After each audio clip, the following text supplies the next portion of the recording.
We have somebody that is a very intelligent person, software engineer, living in Playa del Carmen. I would imagine going from Delta, working for Delta, to a software engineer. How did you do that pivot? How was that pivot? So I, very funnily, I bought a laptop and a book in February of 2020, determining that like, it's okay, between shifts, everything else, I'm gonna study, I'm gonna get this off. Wow. And of course we all know what happens in March. And so Yeah. was given the opportunity to take a buyout. And I felt that it was, if there was ever a time to bet on me, that was it. So I took the buyout, a little bit of money, and able to keep my benefits. So that's why I'm helping me still shake and move out here. What? Um, That's crazy. I studied probably the next like 6 months, man. I was really locked in. You know, there was not much to do during COVID. I was really, really locked in, making my way through the book, and just like effort. One chapter, maybe 3 times, right? Read and highlight, take notes off of highlights. Let's go through the exercises.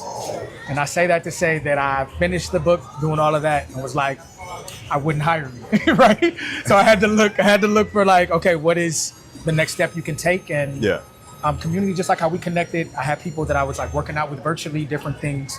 And speaking your story, what you want out loud, is so important, because somebody that I knew from that group, that I knew from another friend in the Netherlands, was like, well, man, I know you want to make it over here, and there's a free webinar for this boot camp that goes on over here.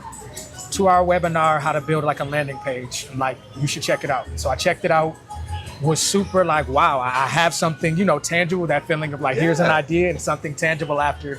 And so I did the legwork to apply and everything, and was fortunate enough to be accepted, and ended up sneaking into the Netherlands. Wow. That'll be a story for another time. Wow. They weren't letting Americans in, so I had to like sneak my way in for the boot camp.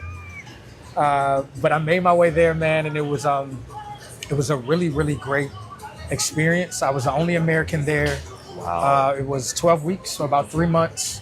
And just like, I'm not gonna belabor that point, but like putting your energy where you really want it. I wanted so bad to move there, which is why I did the boot camp. Yeah. And so I get back to the States after the boot camp, and a classmate from there writes me.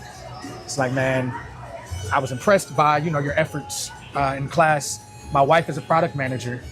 I would love to help you. They have a position open. And so we get to maybe Oh man. a 3rd round, and they're finally like, beautiful, we sponsor people. Yeah. I'm like, what's up? My bag is halfway packed. I'm taking meetings at like 3 in the morning US time. And the guy's like, well, how old are you? So it turns out they have a minimum for a minimum salary for visas, which is understandable. You don't want somebody to come over there and now you can't work, you're living off them or whatever.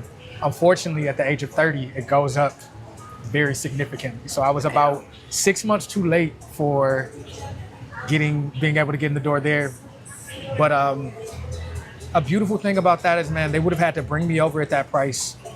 I was discouraged, had my day, got back to applying in the States. Mm-hmm. My internship ended up giving me more than they would have had to bring me over for. So like, it works out, right? It wasn't where, right? And that's what ended up bringing me to Mexico. That's what's right. up, And bro. So like, things aren't always on a straight and narrow path, but I think you have to be open to change, be willing to work hard, and definitely a grind, man. I sat down, I wrote out some goals I wanted to see, and a plan, most importantly, I feel, and just tried to execute on that.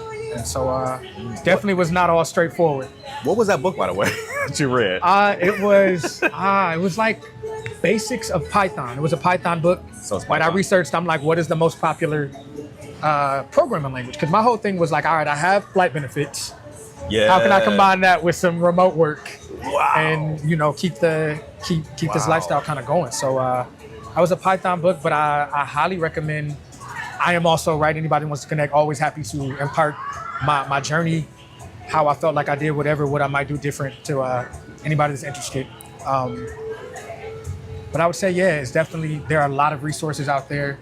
For some people, you can be self-taught. Some people need that classroom kind of environment to move them through quickly. There's no one right way. There are pros and cons to everything. I would say the biggest thing is like, decide you want this or whatever. Come up with a functional plan, be willing to amend it, but like, get it, like you say, every day, man, no excuses. Yeah, I think exactly. when you show up with that mindset, you are bound to keep moving forward. I tell my audience all the time, how badly do you want it? Because it's out there for everybody. If you are an able-bodied person with an able, like a sound mind, you can get out there and get it. It's not going to come easy, but if you want it bad enough, you will get it. You will. You'll find a way. You will will. find a way.